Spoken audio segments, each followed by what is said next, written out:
Good evening. Welcome to South Asia Newsline. I'm Shreyasa Vijay. Here are the top stories we are tracking for you on Thursday, the 25th of February. India and Pakistan agree to stop cross-border firing along LOC in Kashmir. Afghan President Ghani exudes confidence as talks with Taliban resume. And Sri Lanka Easter attacks probe call for prosecution of ex-President Sirisena. And now for all the details.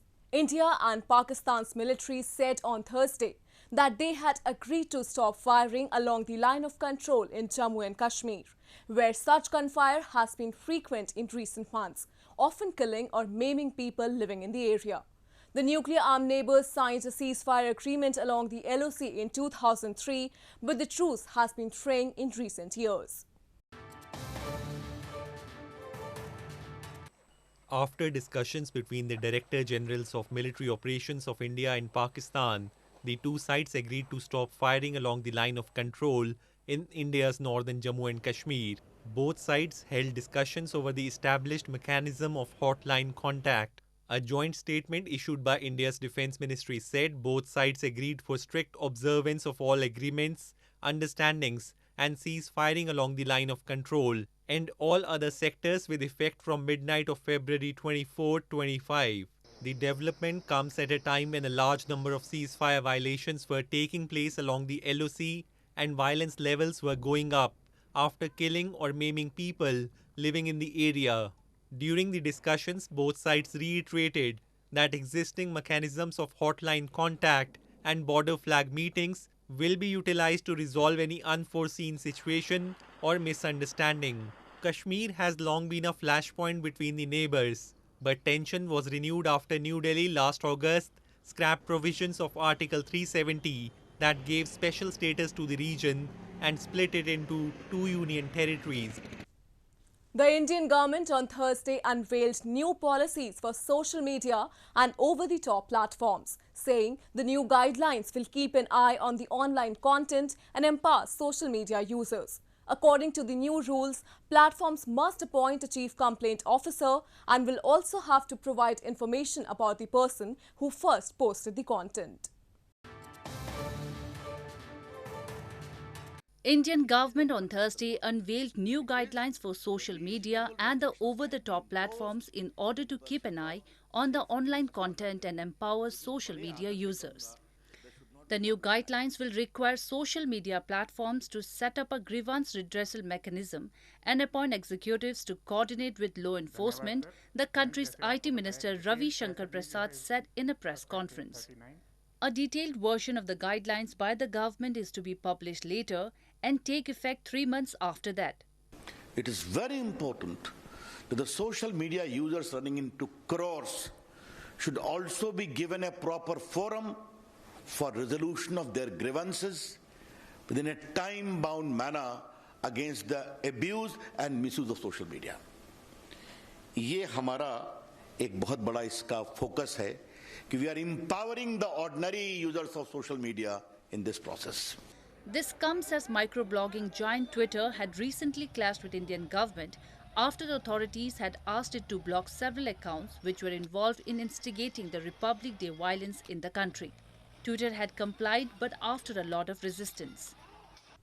In news from Pakistan, amid the controversy over irregularities in the Daska poll, Pakistan Muslim League Nawaz Vice President Maryam Nawaz has accused government agencies of being under pressure of Prime Minister Imran Khan. Maryam said the agencies and PM Khan were together and involved in rigging the elections. Pakistan Muslim League Nawaz or PMLN Vice President Maryam Nawaz, while referring to the controversy over irregularities in the Daska poll, has accused government agencies under Prime Minister Imran Khan of being involved in rigging the elections. This comes after the Election Commission of Pakistan last week had said in a statement that it suspected that the results of 20 polling stations were falsified. The by-election in the NA-75 constituency for the country's National Assembly was marred by violence at a polling station in the Daska constituency. 20 polling station का अमला गायब कर दिया और 14 घंटे के बाद सुबह सुबह वो अमला बाजमात आरओ के ऑफिस में अचानक वारिद होता है। अचानक मुंह लटकाए हुए हैं। जब उनसे पूछा गया कि 14 घंटे तुम कहां रहे, तो कोई कहता है मेरी ऐनक टूट गई थी, कोई कहता है मैं रास्ता भूल गया था। Election rigging in Pakistan has occurred at multiple levels with the connivance of state institutions, the establishment, polling officers and political parties and candidates. As Pakistan Prime Minister Imran Khan concluded his two-day visit to Colombo on Wednesday, he called Sri Lanka a special friend and partner of Pakistan. In a joint communique issued in Colombo, the two sides reaffirmed their commitment to regional peace, security and stability. Pakistan offered a $50 million new credit line to Sri Lanka for cooperation in the field of defense and security. Pakistan Prime Minister Imran Khan on Wednesday called Sri Lanka a special friend and partner of Pakistan after he concluded his two-day visit to the island nation. Taking to Twitter, Khan paid his heartfelt gratitude to his Sri Lankan counterpart Mahinda Rajapaksa for the gracious hospitality and warm welcome and agreed that the cooperative ties between the two nations are poised to grow and strengthen. During the visit, Khan held delegation-level meetings with President Gotabaya Rajapaksa and his counterpart Mahinda Rajapaksa. In a joint communique issued in Colombo on the conclusion of Khan's visit to Sri Lanka, the two sides reaffirmed their commitment to regional peace, security and stability. Pakistan offered a $50 million new credit line to Sri Lanka for cooperation in the field of defense and security.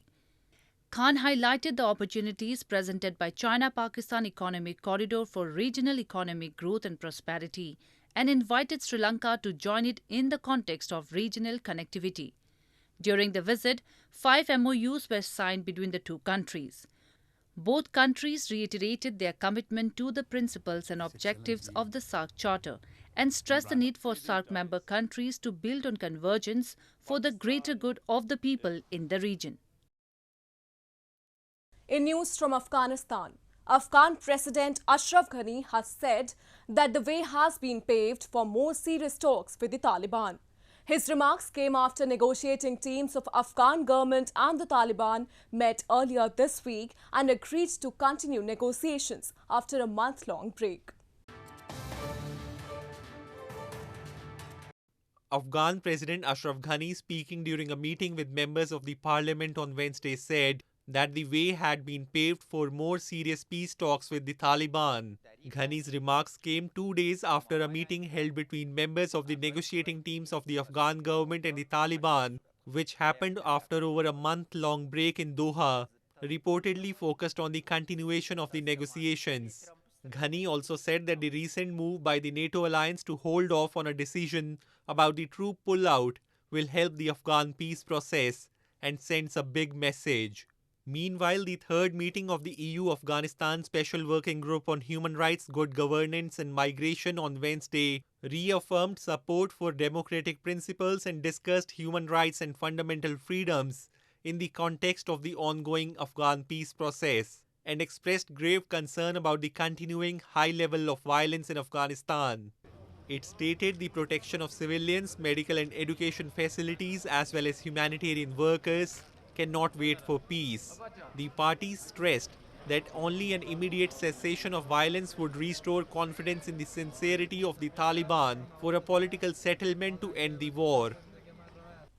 In news from Sri Lanka, following a probe into the series of coordinated Easter bombings in 2019 that killed 279 people, investigators have found that the ex-Sri Lankan President Maithripala Sirisena should be prosecuted on the grounds of negligence along with his intelligence chiefs. Sirisena, who left office last year, was found to have been negligent by an investigation he set up 5 months after the Islamic militant attacks. A presidential commission of inquiry report on Tuesday claimed that the Indian intelligence had warned officials about the suicide bombing attacks following a tip-off at least 17 days earlier, and Sirisena, who was likely informed by his intelligence officers, refrained to heed the warnings. Sirisena, now a ruling party legislator, has previously denied any knowledge of the warnings and made no comment about the report. A local jihadist organization, National Thawheed Jamaat and the Islamic State group claimed responsibility for the series of blasts in April 2019. Moving on to news from Nepal. Nepal's Prime Minister KP Sharma Oli will not step down but will let Parliament decide his fate instead. His aide has said a day after the Supreme Court rejected Oli's move to dissolve the Parliament. Experts say a power struggle is now imminent among Nepal's communist leaders and uncertainty could last for weeks. Nepal's embattled Prime Minister KP Sharma Oli will not resign but let Parliament decide his fate instead. His aide Surya Thapa said on Wednesday, a day after the Supreme Court rejected his decision to dissolve the Parliament and call early elections.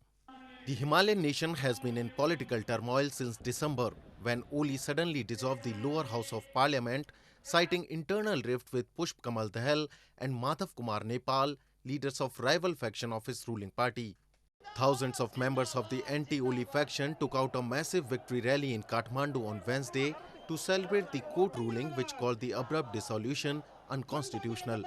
They said they rejected his autocratic style of functioning and he should now resign over his inability to govern. सर्वोच्च अदालतले जुन एउटा जनताको पक्षमा फैसला गरेको छ, जनताको पक्षमा निर्णय गरेको छ, सर्वोच्च अदालतप्रति सम्मान गर्दै सम्पूर्ण नेपाली जनताको जनताले दिएको जुन जनमत थियो, जनमतको विजय भएको दिन छ आज. Lawmakers opposed to PM Oli are now holding talks to decide their next move. Analysts said a power struggle was imminent among Nepal's communist leaders and uncertainty could last for weeks. A farmer from India's southern Karnataka state is growing rare yellow watermelons scientifically. Basavraj Patil is earning good profit from the scientifically cultivated yellow watermelons and believes that farmers in India should bring diversity in their crop production now. A farmer in India's southern Karnataka state is growing yellow watermelons scientifically in a bid to diversify crop production in India. Basavraj Patil is a graduate from Korakali village in Kalaburaki who has collaborated with local and supermarkets in the city to sell his produce. Patil is earning good profits from the scientifically cultivated watermelons and believes that farmers should now diversify crop production in order to earn more profits. एक नया concept मैंने किया sir watermelon का, yellow watermelon का. All over Karnataka में कोई भी farmer yellow का ये नहीं किया था, वाटरमेलन नहीं किया था. और एक स्पेशल क्या है सर इसमें बोले तो रेजिस्ट्रेशन पावर ज़्यादा है इसमें, कीपिंग क्वालिटी है और स्वीटनेस ज़्यादा है. The yellow watermelons have a green rind similar to the red ones, however their flesh is yellow. Watermelons, scientifically known as Citrullus lanitus, were originally domesticated in Africa. Today the fruit is highly cultivated worldwide with over 1,000 varieties. Well, that's all we have for you from South Asia this evening. Now viewers can watch the show on SouthAsiaNewsline.com. You can also visit us on Facebook.com/SAsiaNewsline and follow us on Twitter @SAsiaNewsline. That's all in tonight's edition. We'll see you same time tomorrow. Good night.